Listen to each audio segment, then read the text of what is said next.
Well, it's been a fun year modelling here at Gadfly Models, and let's have a look at some of the things we managed to get through in 2017. First up was the ICM P51D, which is a nice kit to build and a clone of the Tamiya model.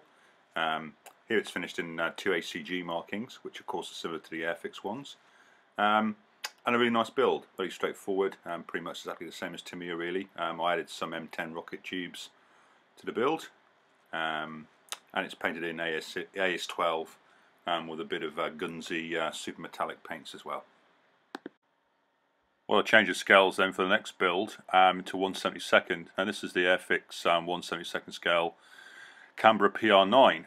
Not a bad build, pretty much a product of his era, early Hornby sort of phase of Airfix, and the panel lines are quite sort of deep, but still it went together okay, and was nice to build, and quite an interesting scheme for that sort of late sort of desert warfare colours. I kind of like those, which is good. Not very taxing. Just needed a fair bit of nose weight to get it to sit in its undercarriage, but well, quite pleasant. Back to 148 for the next build, which is the Hasegawa A6M2 here in Pearl Harbor markings. A great kit, very nicely detailed, very simple to build. I spent some time on the paintwork here and painted a Hinamaru on, and obviously the stripes, and obviously then reverted to decals for the finer stuff like the stencil markings and the wing walkway decals, etc. A lovely model to build for sure, and really super enjoyable, and nice to have a zero in the collection of 148. I haven't had one until now, so that was kind of a cool thing to do. So yeah, really nice. Well, if the previous kit was my first ever 148 scale zero, this is my first ever build of a BF109 of any description, and what a nice kit it is. It's the Airfix BF109E, which can build into let's say several different versions of the E. Here I believe it's an E1 in Spanish Civil War markings. The only real letdown with the kit was the actual decals were fairly hopeless. They disintegrated in the water, so I had to revert to two things here. One, I painted on the roundels, and the second thing was I got some print scale markings to replace the unit insignia, etc. And it turned out okay. The kits, I think, while it's a nice build and fairly straightforward, it's a little bit chunky and clunky, certainly when compared to other manufacturers' 109 E's or Emils. So on that basis, I probably wouldn't say it's the best 109E, but it certainly builds okay, and you just certainly get a lot of value for money in the box. Lots of different variants and versions with different bits of add-on. So yeah, pretty very enjoyable model to build, and certainly enjoyable to paint. So my next build was also an Airfix kit, 148 scale BF109F, which of course is quite an elderly model these days, sort of dating from the late 70s. It builds up very well, quite nicely detailed, and certainly looks like a BF109F. And here's built pretty much straight out of the box, nothing extra added, apart from the antenna wires and a few other bits and bats. And uses the kit decals, they actually were really good compared to the previous Airfix model we built. So yeah, it was a nice build and straightforward, and it looks good in the desert camouflage scheme, I think. Well, another 109. This is the Tamiya 148 scale BF109E7, here built as a Romanian aircraft using decals from RB Productions, and a bit of aftermarket as well. The prop and the wheels are from Ultracast, as is the seat.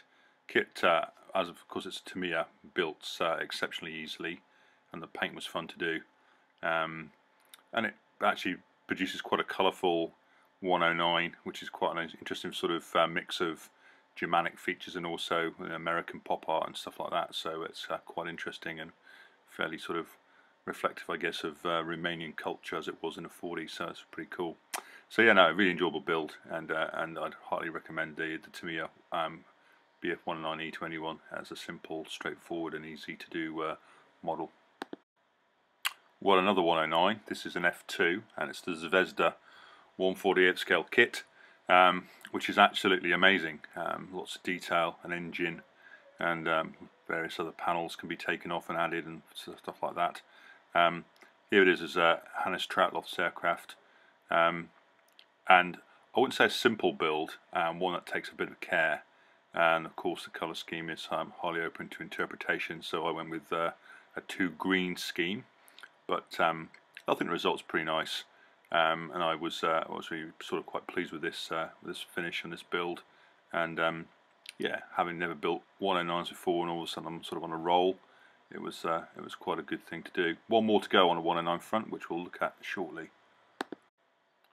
And here is that final 109, Hasegawa's 1/48 scale G6. Here it's built as a machine of JG27. There's a really nice colour profile in the Squadron Signal in Action book, which I sort of use for this this model.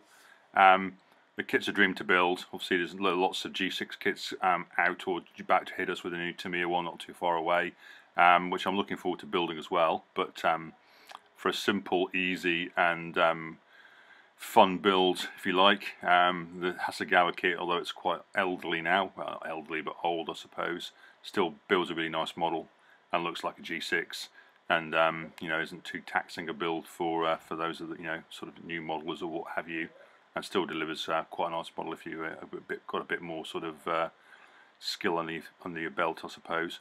But yeah, great kit, lovely model, and I thoroughly enjoyed building this model as well.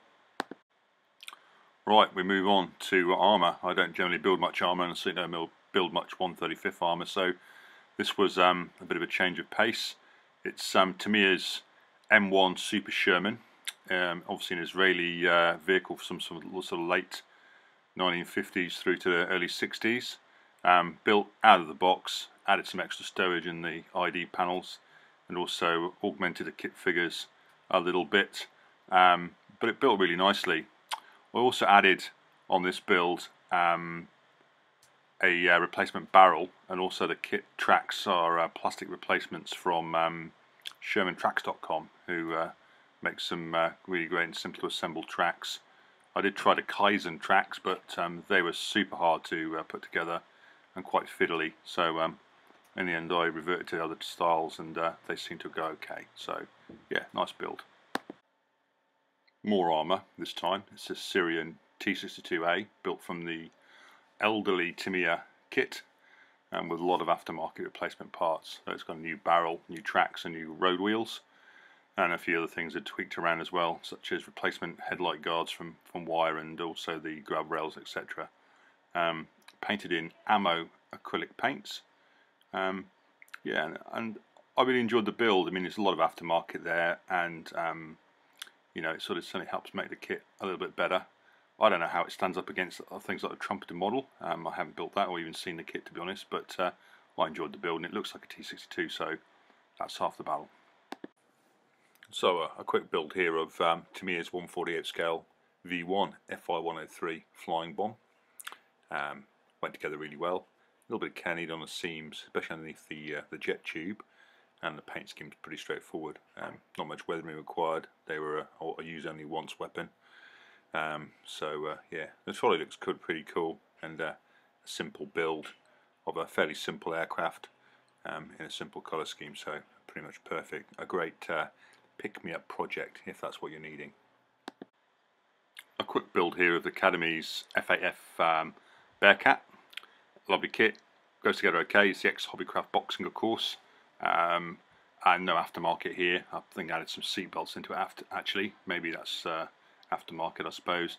Painted in Gunzi super metallic paints, and the decals are the kit decals, which actually went on pretty well. Everyone gives Academy decals a bit of a hard time, I think, but these were very usable, and it certainly looks like a Bearcat, and a bit different. Obviously, South Vietnamese Air Force isn't a scheme you see every day on Bearcats, so quite a nice model.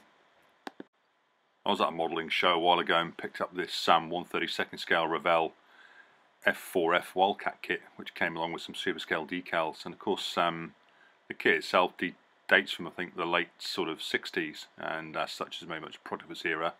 I've also got the Trumpeter Wildcat in the stash as well, 32nd scale one, so I built this for some reason over the Trumpeter one, and actually really enjoyed the build. It was a super build, pretty basic. I didn't go too crazy with it. It's pretty much out of the box. There's some extra bits in there in terms of seat harnesses and stuff, but No, I mean it went really well. The decals were really good to use, and I think it just took a little bit of persuasion to get it to look a respectable model. It's certainly no show or competition winner, but from an enjoyment perspective, it was really good.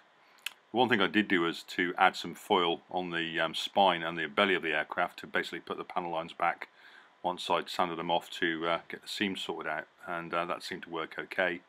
And it's probably a technique I'd use in future, but it turned out to be an enjoyable build, and I really enjoyed the model. It looks quite nice. It's a bit big though. I'm not quite sure where I'm going to put it now it's finished, but for the moment it's living on a photo bench, so hopefully we can find a spot for it in the not too far distant future.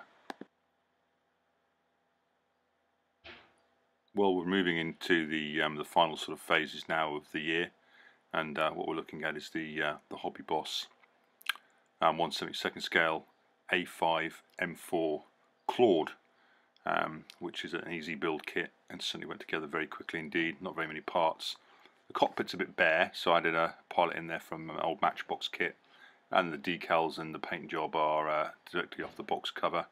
I painted the Hinamaru, and obviously the stripes and the markings and the text on the wings and the numbering, etc., are all decals. They went on really well. Very fast build, probably, I don't know, 10-11 hours all up. The kit itself goes together sort of really quickly indeed.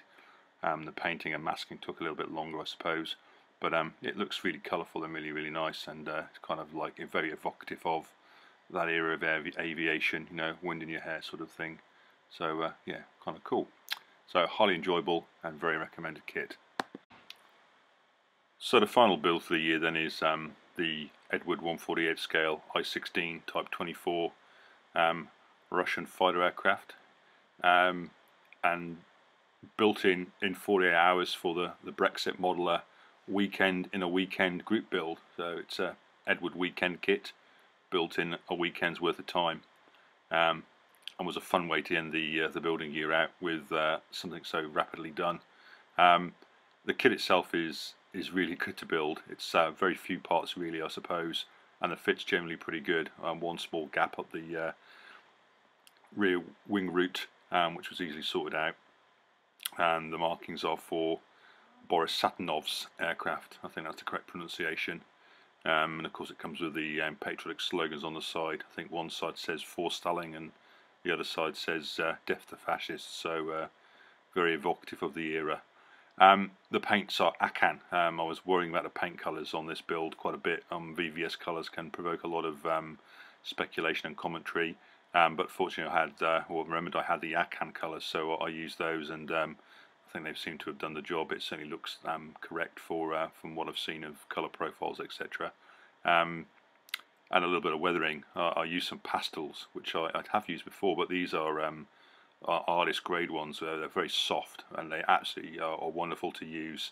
So I'll be probably getting a few more colours. They were certainly very enjoyable, and they certainly looked like dust and mud effects on the wheels, and so on and so forth.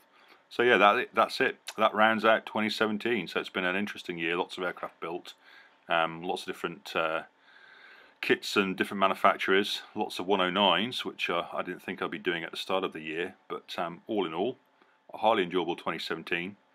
Thanks for taking the time to look at the video, and hopefully we look forward to 2018. There's a bit to be doing there as well. Catch you all, have a great new year, and see you in 2018.